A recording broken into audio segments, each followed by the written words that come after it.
Caros alunos, o objetivo desse vídeo é mostrar a teoria e a aplicação em um exemplo prático da análise de estruturas hiperestáticas, levando em conta o efeito de variações de temperatura. Então, vamos lá. Primeiro de tudo, antes da gente analisar uma estrutura, nós temos que entender como um elemento diferencial, aqui no caso de barra, que pode ser usado tanto para viga quanto para pilar, comprimento dx e altura h, se comporta com variações de temperatura.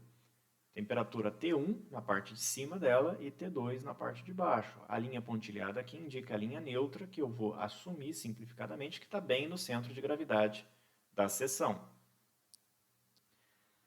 Tomar um cuidado aqui que quando eu falo temperatura T1 e T2, eu não estou dizendo a temperatura medida no termômetro, tá?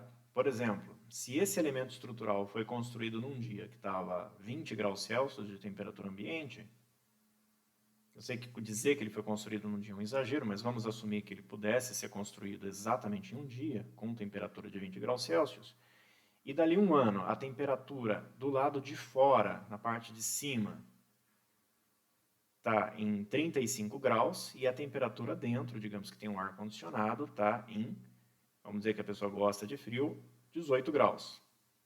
Comparado com o dia de construção, que era 20, os 35 para o 20, o T1 aqui seria a diferença, ou seja, mais 15 graus em relação ao dia de construção. E o T2 aqui seria menos 2 graus em relação ao dia de construção. Então, quando eu falo T1 e T2, temperatura fora e dentro, é sempre uma diferença de temperatura em relação ao dia em que isso foi construído. Já que quando a gente mede as dimensões de um elemento, nessa medida entra a variável temperatura. Se você fizer isso num dia frio, ele fica mais curto. Se você fizer num dia quente, ele pode ficar um pouco mais longo. Então, entendido o que é T1 e T2, vamos avaliar. Essas temperaturas no elemento diferencial, eu posso fazer um gráfico de variação da temperatura, ou seja, na parte superior eu tenho, vamos imaginar que T1 é positivo, uma temperatura T1. E na parte inferior, uma temperatura negativa aqui, T2. Como ela varia aqui internamente, ou seja, se eu começasse a medir a temperatura em cada ponto, a diferentes alturas aqui da seção, eu vou ter a variação de T1 até T2. Para elementos em que a altura é pequena, como a maior parte dos nossos elementos de edificações, a gente pode assumir que essa variação é linear. Para elementos em que essa altura é muito grande, geralmente estruturas de concreto em massa, aí isso aqui não é linear, isso depende de um tipo de análise de difusão de temperatura um pouco mais complexa. Então vamos assumir que é linear. Então, bem na linha neutra aqui, onde eu tenho o centro de gravidade da seção, lembrando que eu estou assumindo que os dois estão no mesmo lugar, eu tenho o TCG, que é a temperatura do meu centro de gravidade. Ou, se vocês preferirem, poderiam chamar de temperatura na linha neutra. Esse diagrama de temperatura que atua nesse elemento diferencial, ao longo aqui da altura H, ele pode ser dividido em outros dois. Ou seja, eu posso imaginar que eu tenho um diagrama uniforme com a mesma temperatura do centro de gravidade, somado a um diagrama em que a temperatura no centro de gravidade é zero, bem aqui. E o que eu tenho aqui é um gradiente que me deixa ΔT sobre 2 e ΔT sobre 2, sendo ΔT a diferença de T1 a T2. E o ΔT a gente sempre expressa ele como um número positivo, tá? Então, poderia até colocar aqui T1 menos T2 em módulo. E o G aqui, que é a inclinação dessa reta, é o gradiente de temperatura, que seria o ΔT sobre o H, sobre a altura da seção da peça. Tem livro que expressa sempre em função de ΔT essas equações, e tem livro que geralmente trabalha em função do gradiente, dessa forma. Eu vou tentar colocar aqui das duas formas, para deixar mais claro aí. Então, se eu somar esse diagrama com este, eu volto nesse, ou seja, o zero do centro de gravidade desse mais o TCG desse dá o TCG que tem aqui no centro de gravidade. ΔT sobre 2 negativo mais TCG vai dar T2, e ΔT sobre 2 positivo mais TCG vai dar T1. Então, a superposição desses dois efeitos dá esse que está atuando no meu elemento diferencial. Por que eu tenho que dividir? Porque os efeitos são diferentes. Essa temperatura uniforme igual ao TCG, ele cria um diferencial de temperatura que é uma variação de comprimento, que é o d ΔL. é o quanto esse elemento fica mais longo ou mais curto, dependendo aí se a temperatura é positiva ou negativa. Esse aqui, como a temperatura no centro de gravidade é zero, ele não varia o comprimento do elemento. Mas tem uma temperatura positiva na parte de cima, que vai alongar esse elemento aqui na parte de cima, e tem uma temperatura negativa na parte de baixo, que vai encurtar o elemento de baixo. Então isso vai criar um giro na seção. E esse é o efeito que ele causa um deteta, um giro da seção transversal. Se vocês lembrarem, ΔL é o mesmo tipo de deformação causada pela força normal. É o mesmo tipo, não a mesma coisa, tá? Essa daqui é causada pela temperatura. E o dθ é o mesmo tipo de deformação causado pelo momento fletor. Lembrando que é o mesmo tipo, porque esse dθ é causado pela temperatura. Então, sabendo agora a diferença dos dois, a gente consegue analisar esse elemento diferencial com os efeitos separados. Então, vou limpar o desenho aqui e destacar para a variação de comprimento e para o giro. Então vamos olhar a primeira variação de comprimento. Está aqui meu elemento diferencial de novo. Estou aplicando só uma temperatura uniforme TCG. Essa temperatura, como eu estou representando ela positiva, ela vai tender a aumentar o comprimento do elemento em dΔL. Eu chamo ele de diferencial porque o comprimento do elemento é dx, tá? Esse dΔL pode ser calculado utilizando uma equação da física, que vocês vão encontrar lá no livro de física, que diz que o dΔL vai ser igual a alfa, que é um coeficiente de expansão térmica do material, isso aqui é um dado sempre, vezes a temperatura, que no nosso caso é o TCG, vezes o comprimento do elemento, que é dx. Então, o diferencial de ΔL vai ser sempre essa expressão. Já para o giro aqui, que é quando eu estou aplicando o gradiente de temperatura, ou ΔT, se vocês preferirem chamar assim, é um pouco diferente. Como eu estou tornando essa parte aqui mais longa e essa parte de baixo mais curta, e o meio não muda de comprimento, o que eu causo é uma deformação de giro, algo parecido com isso. Ou seja, a parte de cima ficou mais longa, a parte de baixo ficou mais curta e o meio está do mesmo tamanho. A altura continua sendo a mesma e o dx medido aqui no centro de gravidade continua sendo dx. Isso aqui é um giro, é um dθ. Para mim determinar o dθ, vamos colocar aqui do lado um diagrama de deformação, em que a deformação aqui na parte de cima é o quanto ficou mais longo essa parte de cima. E eu posso fazer isso usando essa mesma equação da física, ou seja, o dΔL em cima vai ser alfa, a temperatura, que é ΔT sobre 2, vezes o dx. E embaixo eu faço a mesma coisa, só que embaixo vai ser um encurtamento. Então está aqui quanto que aumentou o comprimento a parte de cima da seção e aqui embaixo quanto encurtou o comprimento a parte de baixo, usando essa expressão aqui. Como a gente sabe, pela lei de Hooke, que a seção plana tende a permanecer plana depois da deformação, essa variação de deformação também pode ser assumida como linear. E a inclinação dela aqui, o dθ, já é o giro que a gente quer. Então, se você aplicar uma semelhança de triângulos aqui, ou simplesmente a equação da tangente, a gente determina o dθ como sendo alfa, ΔT sobre h, dx. E, dependendo do livro, se você quiser substituir o ΔT sobre h pelo g do gradiente, a expressão pode aparecer dessa forma. Então, aqui a gente descobriu como o efeito da temperatura uniforme causa um dΔL e como o efeito da diferença de temperatura ou do gradiente causa um dθ. Memoriza essa equação aqui, porque agora a gente vai ver como isso pode ser aplicado no PTV, para calcular deslocamento. Então vamos voltar lá. Bem no básico do PTV. Trabalho externo é igual ao trabalho interno. Desenvolvendo, eu tenho trabalho externo, é a força virtual, que geralmente é unitária, vezes o deslocamento que eu quero calcular, igual ao trabalho interno, que é o esforço virtual vezes o diferencial de deformação correspondente a esse esforço. Como a gente viu lá atrás, eu tenho dθ da temperatura, que está aqui, dΔL da temperatura, que está aqui, não apareceu nada de dH nem dφ para a temperatura. Então, esses dois termos eu posso remover dessa equação. E já substituindo a força unitária por 1, eu fico com isso aqui. O dθ e o dΔL eu não vou substituir pelo da resistência dos materiais, porque eu não quero deformação devido a momento fletor e força normal, eu quero deformação devido à temperatura. Então eu vou utilizar o valor que a gente determinou para a temperatura de dθ e que a gente determinou para a temperatura de dΔL. Substitui esses dois nessa expressão aqui e vocês vão obter esta.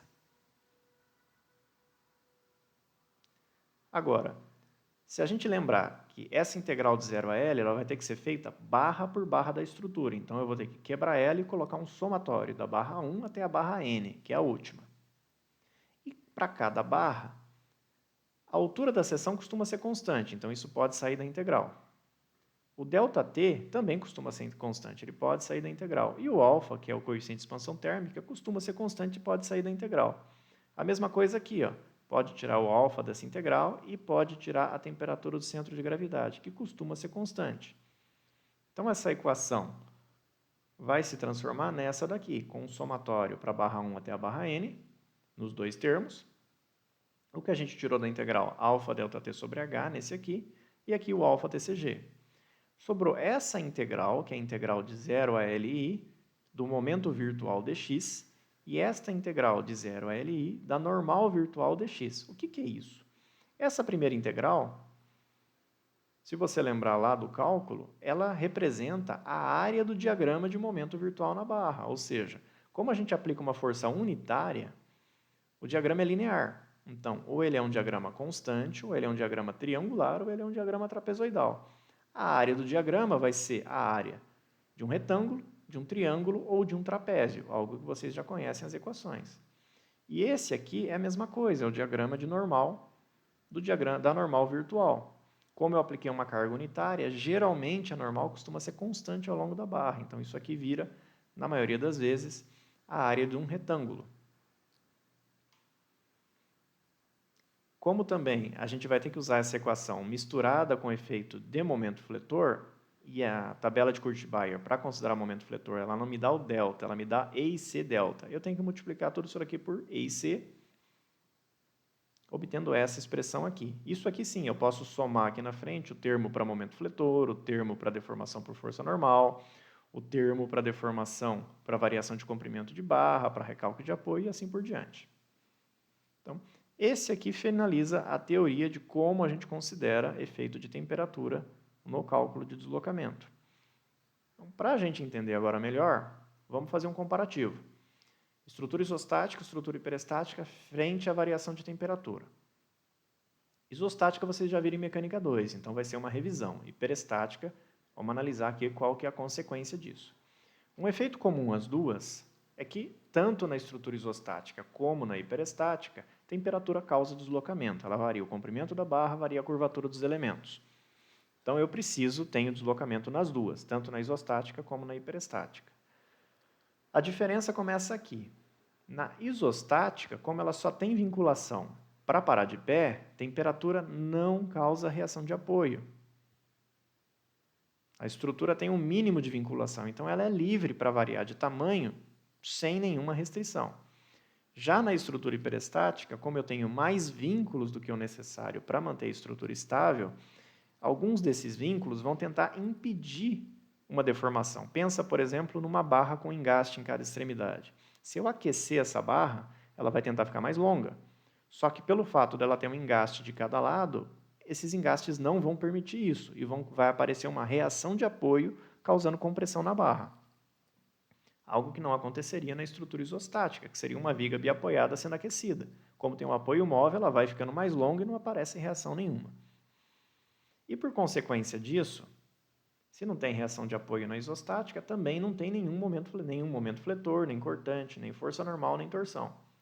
Na hiperestática, não. Se vai ter reação de apoio, tem momento, cortante, normal e torção. Isso é importante para quê? O deslocamento, quando vocês entrarem na disciplina de projeto, vocês vão ter que calcular para verificar limites de deslocamento de norma. E no caso da hiperestática, as reações de apoio e os esforços vocês têm que determinar para fazer o dimensionamento ou verificação da estrutura. Afinal de contas, ela tem que estar preparada para aguentar todos os esforços que vão aparecer ali nela, ao longo da vida útil. Então, tendo isso em mente, vamos aplicar isso aqui num exemplo prático. Esse pórtico, hiperestático, obviamente, ele não tem carga numérica nenhuma, só estou aplicando temperatura, tá? Eu tenho do lado de fora aqui 30 graus Celsius. Lembrando que isso é uma diferença de temperatura em relação ao dia de construção. Então está 30 graus mais quente do que quando ela foi construída. Eu sei que pode parecer um exagero, né? Mas lembrem-se que o Sol tende a aquecer bastante algumas superfícies, e é essa temperatura que acaba entrando aqui. Internamente, digamos que tem um ar-condicionado ligado nesses dois ambientes, que está deixando ela 10 graus mais fria do que quando ela foi construída. As seções que eu tenho aqui, os pilares têm seção S1 e as vigas S2. E eu estou fornecendo, além do EI, que é a rigidez da flexão, a altura da seção, que entra naquela equação. No caso, o pilar tem 40 centímetros e a viga tem 70. E o coeficiente de expansão térmica, que é igual para todas as barras neste caso. Imaginando que é tudo concreto armado, né? Todos eles teriam 10 a menos 5 por grau Celsius. Esse pórtico tem 3 metros de altura, o primeiro vão tem 4 metros e o segundo tem 3, tá? Então vamos começar aqui determinando o grau de peristaticidade. Não muda nada, eu tenho 3 reações aqui, mais 2 nesse apoio fixo, mais 2 nesse, somando 7 incógnitas. Eu tenho, por ser uma estrutura plana, 3 equações de equilíbrio. E essa rótula aqui, lembra que o número de equações da rótula depende de quantas barras estão conectadas nela, quantos nós estão chegando nela. Então, tem 3 nós chegando nessa, é o número deles menos 1. Tem 2 equações nessa rótula. Se ela conectasse apenas 2 barras, teria apenas uma equação. Então, fazendo essa conta, essa estrutura tem um grau de peristaticidade 2. Tendo o grau de peristaticidade, vamos montar um sistema principal. Lembra que tem infinitas opções. Eu optei por colocar uma rótula nesse canto e neste. Assim, aqui, o momento fletor se torna o meu hiperestático x1. Nesta outra rótula, ele vai se tornar meu hiperestático x2. E as equações de compatibilidade, ΔI igual a zero, que é a rotação relativa aqui, ΔI igual a zero é a rotação relativa aqui. Como essa estrutura tem 2 graus de peristaticidade, tem 3 casos para fazer. O 0 para as cargas, o 1 para o x1 e o 2 para o x2. Então vamos começar. O caso 0 para as cargas, o que eu tenho de carga? Só a temperatura. Então, a temperatura é o meu carregamento do caso 0. Como o sistema principal é isostático e a temperatura não causa reação de apoio em estrutura isostática, automaticamente não tem reação de apoio, não tem momento fletor e, como eu vou precisar por conta daquela equação que aparecia a força normal, não tem força normal aqui. Então, está pronto o caso 0. O que eu vou fazer aqui é anotar algumas informações por barra que a gente vai precisar para aplicar aquela equação do PTV. Então, barra por barra, eu quero deixar anotado a temperatura do centro de gravidade. Como a gente assume que ela está no meio, ou seja, eu posso tirar a média da temperatura entre um lado e o outro da barra. Então, para essa barra aqui, a média de mais 30 e menos 10 dá um TCG de mais 10 graus Celsius. Para essa barra aqui, a média de mais 30 e menos 10 também dá um TCG de mais 10. Para este pilar aqui, a média de menos 10 de um lado e menos 10 do outro dá menos 10. Para essa daqui, a média entre 30 e menos 10 dá mais 10. E para essa daqui, a média de 30 e menos 10 dá mais 10. Outra coisa que eu vou anotar é o ΔT, barra por barra. Então, de 30 para menos 10, a diferença é de 40 graus. Então, esse é o meu ΔT. Lembra que não precisa pôr sinal no ΔT. De 30 para menos 10, aqui também é 40. De menos 10 para menos 10, nessa barra, o ΔT não é nada, é zero. Aqui de 30 para menos 10, para essa barra, também dá 40. E aqui, de menos 10 para 30, também dá 40. Como o ΔT não leva o sinal, eu tenho que acrescentar alguma coisa que me permita depois obter o sinal naquela expressão. E isso a gente vai fazer comparando o tipo de deformação que a temperatura faz e que o momento fletor virtual faz. Ou seja, o momento fletor já é desenhado do lado da fibra tracionada. Então eu vou indicar aqui qual que é o lado da fibra alongada, porque de qual lado da barra a deformação é alongamento da fibra, que é o equivalente à fibra tracionada no momento. Então, para essa primeira barra aqui, tem 30 graus de um lado e menos 10 do outro, obviamente a fibra tracionada está do lado esquerdo. Então, vou colocar esse monte de maisinho aqui indicando o lado que fica mais longo. Para essa viga aqui, obviamente, isso também está em cima. Para esse pilar, não tem nenhum lado que a fibra é tracionada. A temperatura é igual dos dois. Então, aqui não tem nada para anotar. Esse aqui também está em cima, que é o lado mais quente. E esse aqui está do lado direito, que é o lado mais quente. Então, tendo isso anotado, a gente já tem toda a informação necessária do caso 0. Agora, a gente vai para o caso 1. No caso 1, eu vou aplicar o x1 unitário e isso aqui não tem temperatura, então é a mesma coisa dos outros exercícios.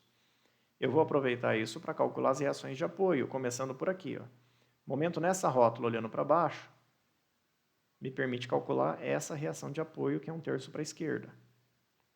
Momento nesta outra rótula olhando para baixo, me permite calcular essa reação de apoio, que vai valer 0. A soma das forças horizontais me permite determinar a força horizontal do engaste.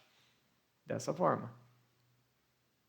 Se eu fizer um momento nessa rótula, olhando o pedaço da esquerda da estrutura, ou seja, passando uma seção aqui justo antes de chegar na rótula, eu obtenho a reação vertical desse apoio, que vai dar 1/4 para baixo.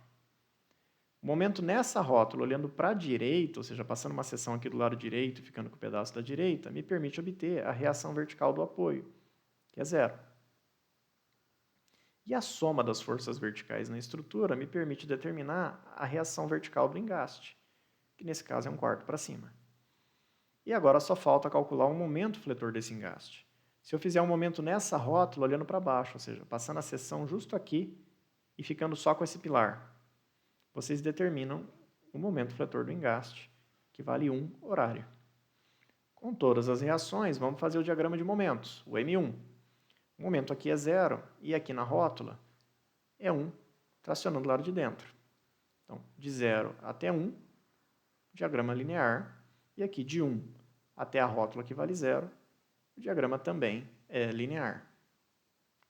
Olhando esse pilar aqui, o momento aqui na rótula é 0 e aqui embaixo é 1, tracionando à direita, que vai fechar linear. Aqui ele sai de 0 dessa rótula até 0 nessa, então o momento é 0 na barra, e de 0 nessa rótula até 0 no apoio. O momento é 0 nessa barra. Está aqui feito o M1. Como aquela equação de temperatura tem um termo que precisa do diagrama de força normal, eu vou desenhar aqui embaixo o diagrama de normal dessa estrutura. Então, olhando, ó, esse pilar pela reação está tracionado de 1/4. Essa viga pelas reações está tracionada de 1/3. Esse pilar pela reação está comprimido de 1/4. Essa daqui não tem tração nem compressão, vai ficar 0. E essa daqui não tem tração nem compressão, vai ficar 0. Está pronto o diagrama N1. Feito isso, o caso 1 está pronto. A gente só tem que fazer agora o caso 2, que é o próximo passo. Então, vou limpar o desenho. Está aqui a estrutura com o meu x2 unitário agora. E segue a sequência. Então, momento nessa rótula olhando para baixo, me dá aquela reação de apoio, que vale 0. Momento nessa rótula olhando para baixo, me dá a reação de apoio ali embaixo, que agora vale 1/3 para a direita. A soma das forças horizontais na estrutura como um todo me dá a reação horizontal aqui. Momento nessa rótula, pegando a pedaço da esquerda, me dá a reação vertical ali no apoio, que vale 0.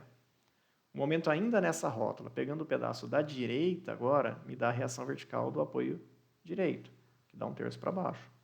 E a soma das verticais da estrutura como um todo me dá a reação vertical aqui.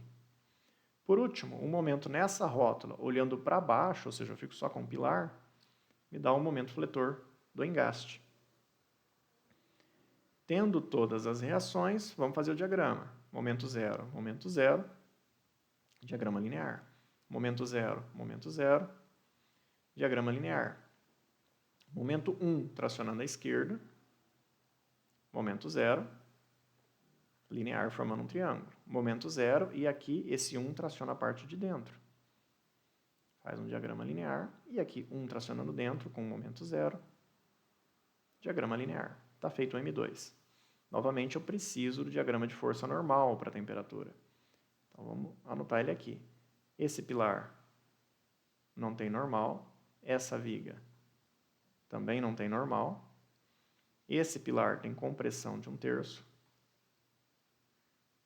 essa viga tem tração de 1/3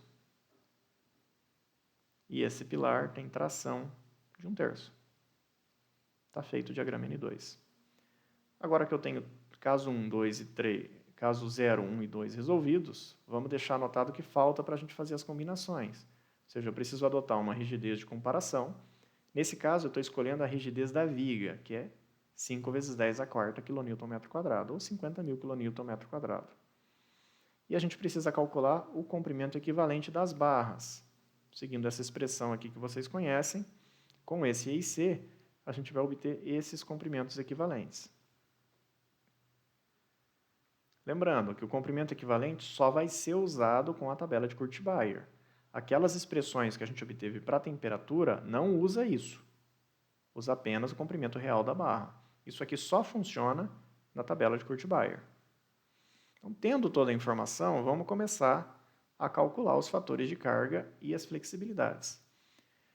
Então, está aqui a nossa expressão. Esse termo em vermelho leva em consideração o ΔT, que a gente já deduziu lá atrás. Esse termo em verde leva em consideração o TCG, que a gente deduziu lá atrás.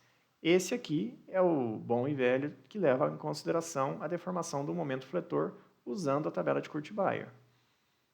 Foi justamente para somar com esse que a gente teve que multiplicar toda a expressão por EIC, tá? Então vamos começar com o ΔI, Para isso eu preciso do que a gente tem do caso 0, que está aqui em cima, e do caso 1, que está aqui embaixo. Tanto o diagrama de momento como o diagrama de normal, porque a normal está aqui nessa equação. Então vamos lá. Aplicando essa expressão, o que acontece? Esse caso 0 não tem momento fletor real, então não tem esse termo. Esse termo é 0. Eu vou começar aqui pelo vermelho. Então essa expressão montada vai ficar assim. Vamos repassar termo por termo. Começando aqui pelo vermelho. O EIC, 5 vezes 10 a quarta. O alfa é constante, tira do somatório 10 a menos 5. Abre parênteses e faz ΔT sobre H e essa integral, que é a área do diagrama de momento virtual. Então vamos lá. O momento virtual está aqui, é o momento do x1. Então vamos barra por barra. Então essa barra com essa. Primeiro sinal. Esse aqui alonga a fibra de fora. Estão vendo? É um monte de maisinho que eu coloquei lá atrás. E esse aqui, o diagrama é desenhado do lado tracionado, traciona a fibra de dentro. Esse fora, esse dentro, jogo de sinal negativo. Aí, ΔT sobre H. ΔT é 40 e o H dessa seção é 0,4 metros, 40 sobre 0,4, vezes. Essa integral do m barra dx é a área desse triângulo, que é 1 vezes 3, que é base vezes altura, dividido por 2. Está aqui. Essa barra está pronta. Próxima. Essa viga com essa viga. Alonga a fibra de fora, traciona a fibra de dentro, ou seja, esse aqui está fora, esse aqui está dentro, sinal negativo. ΔT sobre H, o ΔT é 40, e o H dessa daqui é seção S2, é 0,7 metros, então 40 sobre 0,7, vezes a área desse triângulo aqui agora, que é base vezes altura, ou seja, 1 vezes 4 metros, dividido por 2. Próxima barra. O ΔT dessa daqui é 0, então essa conta vai dar 0. Nessa daqui, a área do diagrama é 0, e nessa daqui, a área do diagrama é 0. A expressão está montada. Parte para a parte verde aqui, ó, que é a que leva em conta o TCG. Então, EIC, 5 vezes 10 a quarta, tiro o alfa em evidência, já que ele é constante, vezes 10 a menos 5, abre parênteses, ficou faltando fazer a conta do TCG vezes a área do diagrama de normal virtual, ou seja, essa área aqui. Vamos barra por barra, começando por esse pilar. O jogo de sinal aqui é em função do sinal da temperatura e da normal. Então, TCG positivo, temperatura positiva, mais com mais, dá mais. Mais TCG, que é 10, vezes a área desse retângulo, que é 1/4 vezes 3. Próxima barra. TCG mais 10, diagrama, mais 1/3. Mais com mais dá mais. TCG, que é 10, vezes a área desse retângulo, que é 1/3 vezes 4. Nesse pilar aqui, TCG é menos 10, negativo. A normal também é negativa, menos 1/4. Menos com menos dá mais de novo. TCG, que é 10, vezes a área desse retângulo, que é 1/3 vezes 4, vezes 3. 1/4 vezes 3. Para essa barra, tem TCG, mas não tem área, e para essa barra tem TCG, mas não tem área. Então, acabou a conta aqui. Isso aqui dá menos 118,15. 0. Feito delta 1, 0, vamos para o delta 2, 0. Então, eu não preciso mais do caso 1 e vou trazer agora o caso 2 que a gente fez. E é similar, mesma expressão. Não tem momento, vai ser simplesmente montar o efeito do ΔT e o efeito do TCG. Então, EIC, 5 vezes 10 à quarta, alfa em evidência, 10 a menos 5, abre parênteses. Essa barra com essa dá zero, essa barra com essa não tem área, dá zero, essa daqui com essa não tem ΔT, a conta vai dar zero, essa daqui com essa, alonga a fibra de fora, traciona a fibra de dentro, um fora, um dentro, negativo. ΔT sobre H, 40 sobre 0,7. A área desse triângulo é 1 vezes 3 sobre 2. E essa barra com essa, alonga a fibra direita, tração na fibra da esquerda, negativo. ΔT sobre H, 40 sobre 0,4, vezes a área desse triângulo, que é 1 vezes 3 sobre 2. Partindo agora para a parte verde aqui. EIC, 5 vezes 10 à quarta, alfa em evidência, 10 a menos 5. Essa barra com essa não tem área para fazer, essa barra com essa não tem área para fazer, essa barra com essa tem. TCG negativo, normal negativa, menos com menos, mais. TCG 10 e a área do retângulo aqui embaixo é 1/3 vezes 3. Essa barra agora com essa, TCG positivo, normal positiva, mais com mais dá mais, TCG vale 10 e a área desse retângulo é 1/3 vezes 3. E esse pilar com esse, TCG positivo, normal positiva, mais com mais, TCG vale 10, e a área desse retângulo é 1/3 vezes 3. Fecha parênteses, faz a conta, dá menos 102,9. Está feito o ΔT 0 e o ΔT 0. Agora, dando sequência, o F11. Para o F1, eu preciso apenas do caso 1 para combinar com ele mesmo. E eu não preciso do diagrama de força normal, porque a gente está desprezando a deformação devido à força normal. Repara que a normal só entra aqui com a temperatura TCG. Para fazer a tabela aqui, eu só preciso do momento. Então, só vou ficar com o momento. Então, esse diagrama com ele mesmo, usando a tabela de Kurt-Bayer, é essa expressão aqui. Aqui, nessa barra, mais 1/3 do L' que é 6, vezes o momento 1 e 1. Para essa barra aqui da viga, mais 1/3 do L' que é 4, vezes 1 e 1. E para essa barra aqui, mais 1/3 do L' que é 6, vezes 1 e 1. Fazendo a conta, dá 5.333. Para o F12, agora eu preciso do diagrama do caso 1 e do diagrama do caso 2. Novamente, não preciso do diagrama de normal do caso 2, já que ele não entra aqui. Ó. Então, esse com esse. A única barra que dá para combinar é esse pilar com esse, porque o resto dá zero. Então, esse na direita, esse à esquerda, um fora, um dentro, fica negativo.